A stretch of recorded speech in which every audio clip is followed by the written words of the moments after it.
Hello दोस्तों, stories with इशियस channel पर आपका एक बार फिर से बहुत बहुत स्वागत है। तो आज मैं लेकर आया हूं आपके लिए भूतिया हवेली पार्ट 3। तो अगर आपने अब तक भूतिया हवेली पार्ट 1 और 2 नहीं सुना तो सुनो ना भाई, किसका वेट कर रहे हो। कोई मेहनत भी नहीं करनी, बस डिस्क्रिप्शन में जाइए और लिंक दबाइए। तो अब तक आपने देखा कि दूसरी रात हम चारों दोस्त प्लान बनाकर बैठे थे कि उस हवेली में जो गड़बड़ घोटाला चल रहा है उसका पर्दाफाश करेंगे, लेकिन उल्टा हमारा ही पोपट हो गया। एक भयानक काला साया हमारी आंखों के सामने आ गया और तभी कुछ सुई जैसा हमारी गर्दन पर चुभा और हम सब बेहोश हो गए। अब आगे। बेहोश होने के थोड़ी देर बाद मुझे फिर से हल्का हल्का होश आया, शायद मेरी दवाई की वजह से ही। फिर से हम सब उसी जगह पर बेहोश पड़े थे जहां वो पुतले रखे थे। वहां पर हवेली की मालकिन भी थी जो एक आदमी से बात कर रही थी। मैं थोड़ी थोड़ी उनकी बातें सुन पा रहा था।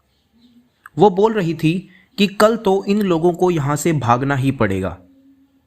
इतना सब होने के बाद कौन यहां रुकेगा। तभी वहां वो 8-9 फीट लंबी औरत आई जिसने पिछली रात हम सबको डराया था।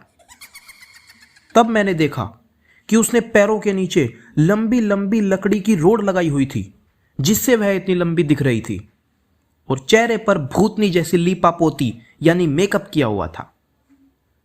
वो सब बातें कर रहे थे कि परसों का दिन हमारे लिए काफ़ी अहम दिन होने वाला है।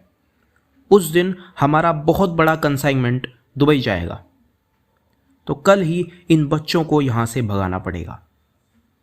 और बाद में वो औरत बोली कि अब समय आ गया है कि हमारी ड्रग्स विश्व भर में मशहूर होंगी और हम मालामाल हो जाएंगे। पैसा ही पैसा होगा। बस एक बार बिना किसी को पता चले, बिना किसी रुकावट के ये कंसाइनमेंट आराम से पहुंच जाए। तो अब सब कुछ समझ आ गया था कि ये लोग ड्रग्स की तस्करी कर रहे थे और किसी को इस बात का पता ना चले, इसलिए इन्होंने हवेली में भूत की अफवाह फैलाई थी। उसके बाद मुझे याद नहीं कि मैं कब दोबारा बेहोश हो गया। जब मुझे होश आया तो मैं फिर से उसी बेडरूम में था अपने दोस्तों के साथ।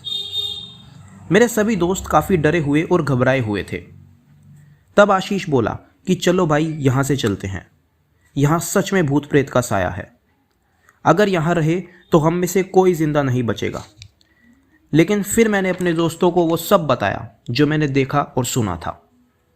मैं ये भी सोच रहा था कि मैं अपने दोस्तों को बाहर भी नहीं ले जा सकता, क्योंकि बाहर गए तो वो आंटी हमें हवेली से बाहर जाने को ना बोल दे।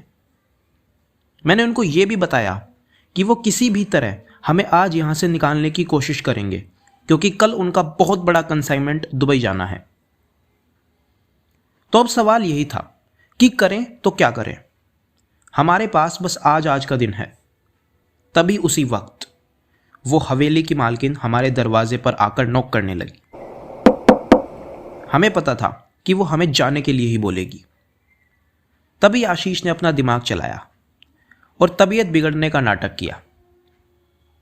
जब वो कमरे के अंदर आई, वैसे ही आशीष चक्कर आने और वॉमिटिंग का नाटक करने लगा। तब पहले आंटी ने पूछा कि क्या हुआ इसे। हमने उसको बोला कि आंटी ये अजीब अजीब सी बातें कर रहा है।